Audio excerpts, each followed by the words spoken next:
Hello folks, so I'm struggling to open the UPVC window.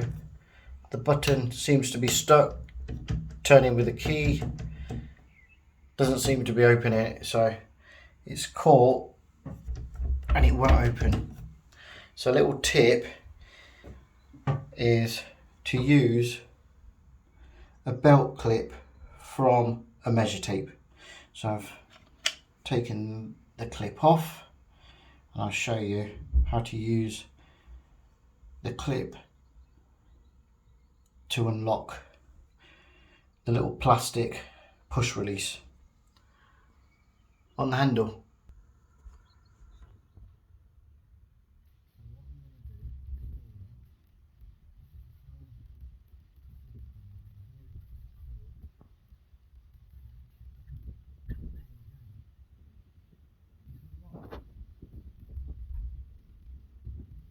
Problem situation is this little catch at the back is not springing, so I'll have to replace the handle, but it's got me to a situation where I can actually lock the window now.